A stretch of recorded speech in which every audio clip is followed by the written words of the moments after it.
Hello and thank you for joining me for this month of Veterans Voices. I'm Matty Sargent, and we'll be highlighting a Coast Guard veteran from Marlborough that died during the Second World War. We'll have an interview with Bob Gregoire, and Mike Hennessy will be joining us to talk about some veterans programs about town. All that and more coming to you.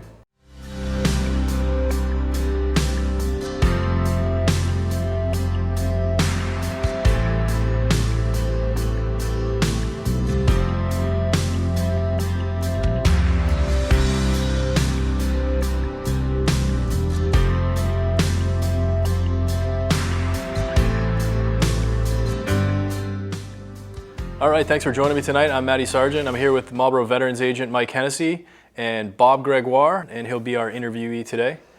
And Bob, would you like to tell us a little bit about yourself, who you are, where you were born and raised? Okay, I was born and raised in Worcester, and for the last 46 years I've lived in Marlborough. When it came to the Vietnam era, I was involved in the first draft lottery that they had on national television, and I was with 3 friends in a local establishment and having a few beers. One of my friends drew number 345, the second friend of mine drew 352, and I drew number 14. So it was obvious who was going in the service. And about 3 or 4 months later, I signed up for the Navy Reserve, which meant I did 2 years active duty and 6 years, and actually 8 years reserve time. When I went on active duty, I was stationed in Key West, Florida, with an outfit called VS-30, twin-engine anti-submarine warfare planes. We've trained replacement pilots and air crew, and we were there for 4 months.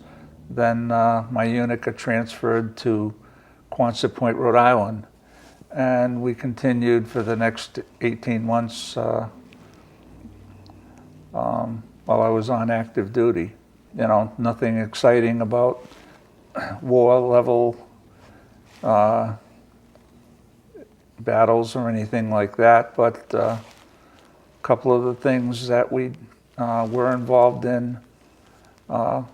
We used to get to fly periodically, and off the coast of Quonset Point, we were flying off the coast of Maine somewhere, and I was doing some video reconnaissance in the back seat, and I took pictures of a submarine. Didn't know what it was until we got back to base and had the pictures developed, and it turned out it was a Russian submarine.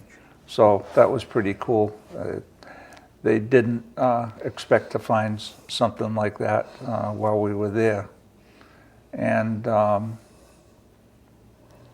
about 12 months later, I got to meet former President Nixon. He came for a graduation ceremony over at Naval War College at Newport. His daughter was getting married to one of President Eisenhower's son, and we were standing detail, and he came by and I got to shake his hand. So that was pretty cool. Then the last thing that was pretty neat, I used to keep a radio in my office, and it was always tuned into my squadron's communications while they were flying, and they declared an emergency. The plane couldn't land because it couldn't get its landing gear down, and they declared an emergency, and I turned the squadron on its ear because I was the only one, I guess, up on the 3rd floor where I was in the hangar that knew what was going on, and my boss yelled at me, and I had to go talk to the commanding officer, the operations officer, running around the hangar and letting everybody know what was going on. And they said, "How did you know?" And I had a Grundig shortwave radio that I kept in my office, and so it was pretty cool. But other than that, you know, those are probably the high points of when I was on active duty. Yeah. And so you knew you would be drafted. Is there a reason you chose the Navy over the other services? Didn't particularly want to go in the Army, and there was, I guess, multiple issues going on, most of them political at that point in time, because I was I was in college, and the prevailing sentiment in college was anti-war, and guys were telling me, you want to go to Canada or go someplace else. But ultimately, after talking with my father at the time, decided it was appropriate for me to go in the service. And so the Navy was a good alternative for me. And my dad was in the Navy. I had a couple of other relatives that were in the Navy, and it was the right selection for me. Okay. And where did you go to your basic training? South Weymouth Naval Air Station. I did 3 weeks there of basic training. Okay. As opposed to going to the Great Lakes or, regular Navy. All right. And did what was your rank and your rate in the Navy? I was ultimately a yeoman 3rd class when I was on active duty, and just before I was ready to get out, I took the exam for E5 rather, and I passed, but I opted to get out of the reserves at that point in time. Okay. And for our viewers that might not be familiar with the rating system in the Navy, what's the job of a yeoman? Basically an office worker. You handle administration. While I was in VS-30, I was the communications specialist, and I dealt with a lot of the correspondence that came into the squadron, as well as confidential, secret, and top secret information that came into the squadron. And that was pretty cool, actually. Yeah. Good security clearances, and ultimately, after I got off of active duty and I went back to UMass, my professors, I got to know them after about 3 or 4 months while I was there. They started acting strangely towards me, and my security clearances were being upgraded. And they said, we got FBI guys asking about what you do here at school. And so I had to kind of give them the quick, I said I play weekend warrior, so I said they're just upgrading my security clearances so that I can do some of the things that I have to deal with on active duty. Mm-hmm.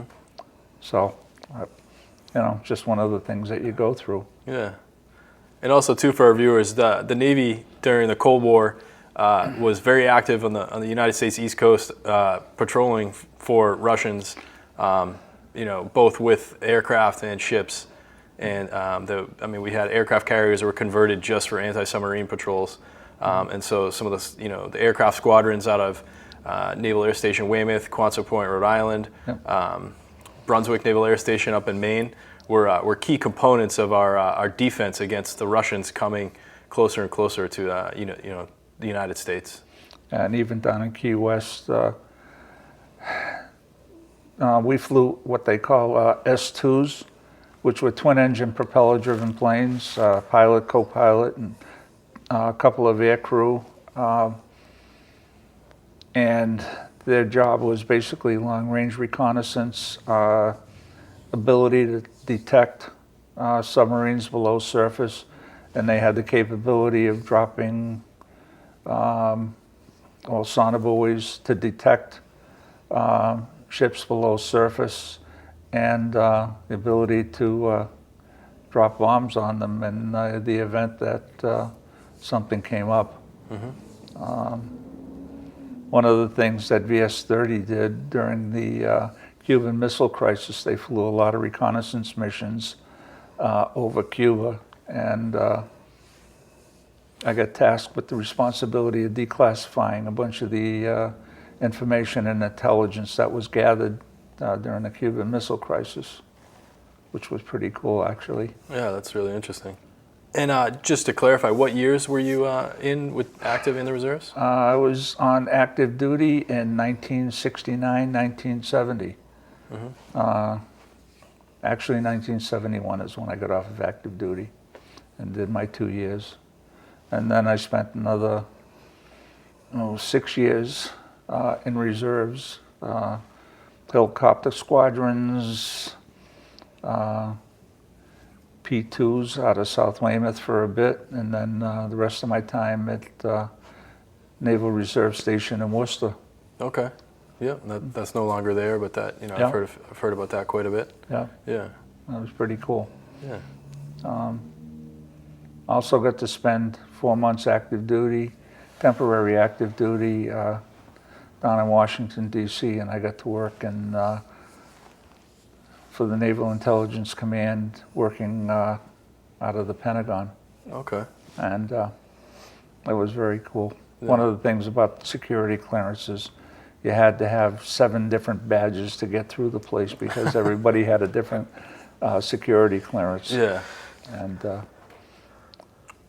it was very easy to get lost in the Pentagon. Trust me, I did enough times. Just don't push the red button.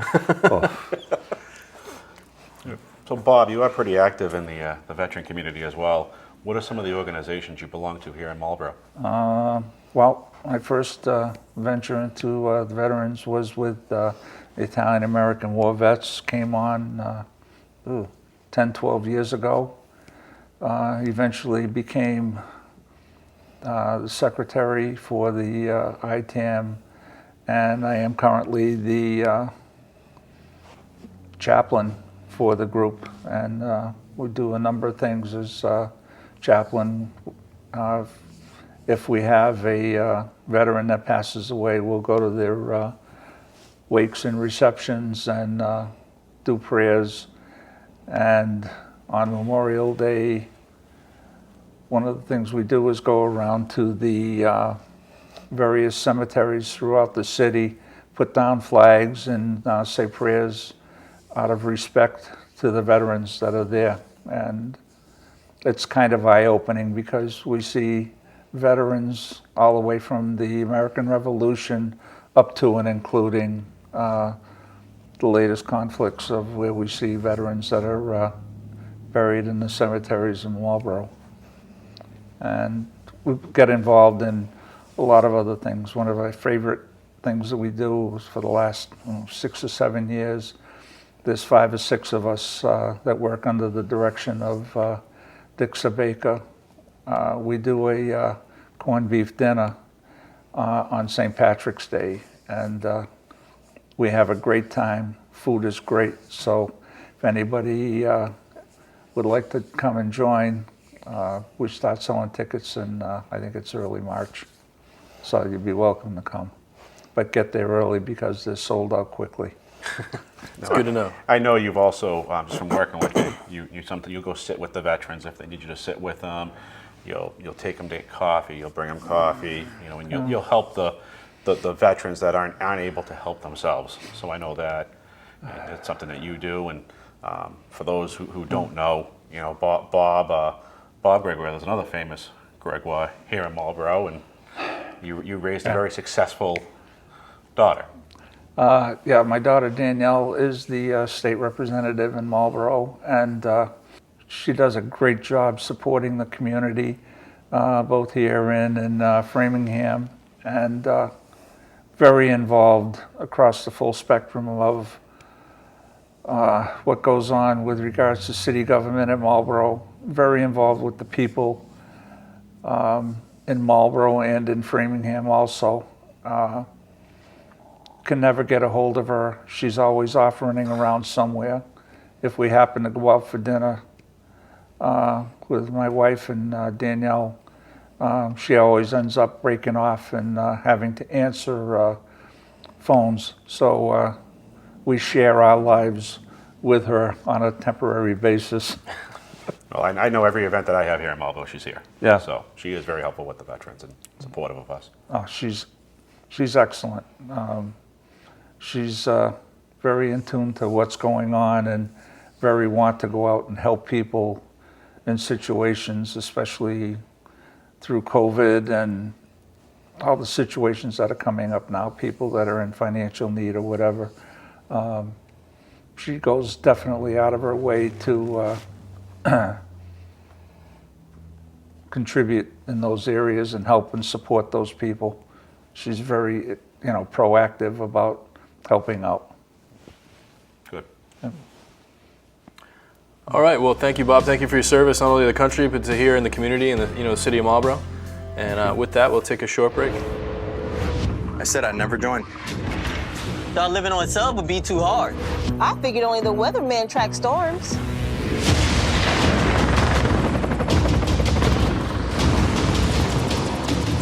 I said my job wouldn't matter. Never knew how strong I was. I never thought this would be my commute.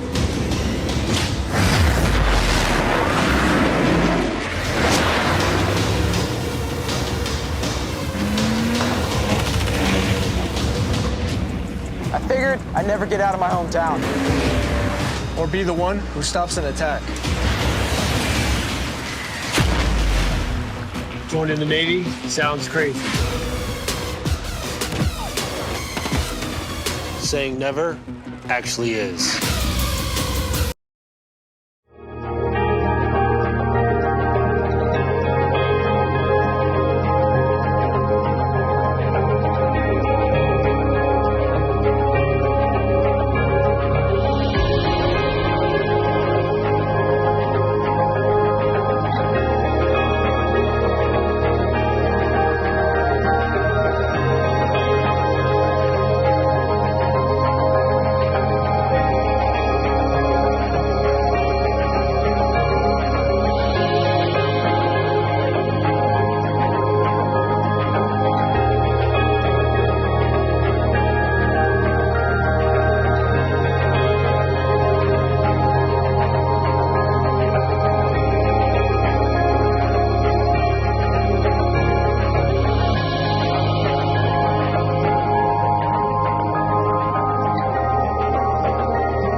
All right, welcome back. In this month's Veterans Profile will be Ralph Edward Fillmore. He was a motor machinist mate 3rd class with Detachment M, Unit 195, the United States Coast Guard.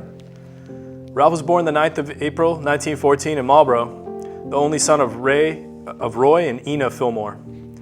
He spent his early years in Marlborough, and following the death of his parents, he moved to Sellersville in Hanover, Pennsylvania, where he went to grade school, high school up until the 11th grade, and he dropped out to work. He worked in the railroad as a brakeman, and he also worked at the U.S. Gauge Company. He married Emma Cressman in January 29th of 1938, and with the outbreak of the Second World War, he enlisted in the United States Coast Guard, and he received his basic training at Training Station Manhattan Beach in New York, and he was then transferred to the receiving station at Ellis Island, New York, and from there was sent to the 3rd Naval District and the Coast Guard Yard at Curtis Bay, Maryland. And he took training in the Port Security Unit as well as a barge transport unit, helping to move cargo around, loading the merchant ships. And he departed for the Pacific Theater in January of 1944. And this is when he was assigned to Detachment M of Unit 195.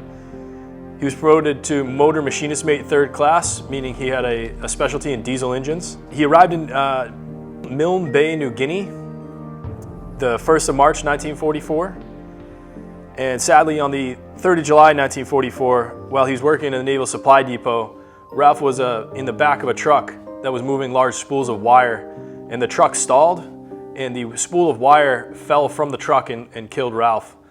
And so he died in the service. It wasn't in combat, but we remember him. He wouldn't have been in New Guinea if it wasn't for him volunteering to serve in the Coast Guard.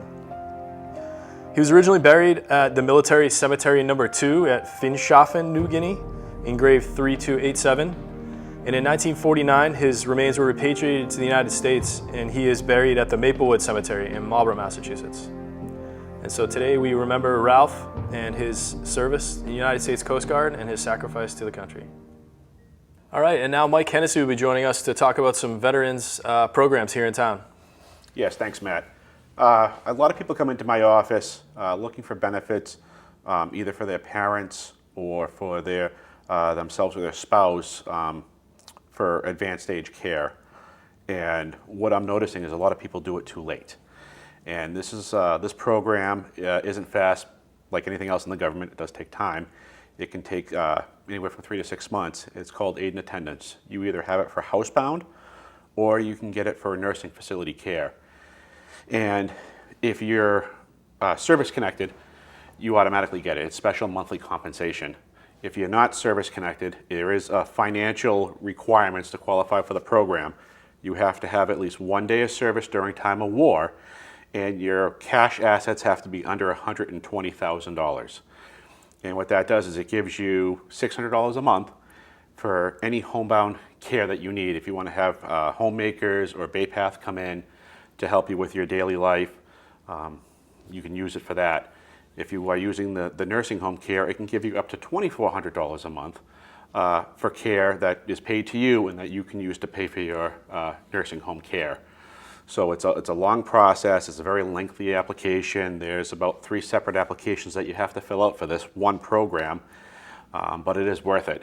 So if you have any questions about that, if you think mom and dad need some care, give me a call, come to my office. I can talk to you. We have to go over the finances, and then we can see if you qualify for the program, and I can put the application in. One thing I don't want you to do, there are companies out there, there is one the next town over from us, I'm not going to say where, and they charge you $800 to do this. Do not use that program. Please call my office. I don't charge you a dime to do any of the services. So it's something, it's a very popular benefit. It's not an easy one to get. There are requirements, but if you work with me and I can go over everything with you, and you're not going to know unless you ask. All right, thank you, Mike. And for those that don't know, Mike's office is located at the Marlborough Senior Center, 40 New Street, right here in Marlborough. You can give me a call, 508-485-6492. Thank you again, Mike. No problem. And that concludes this month's Veterans Voices. Thanks for tuning in.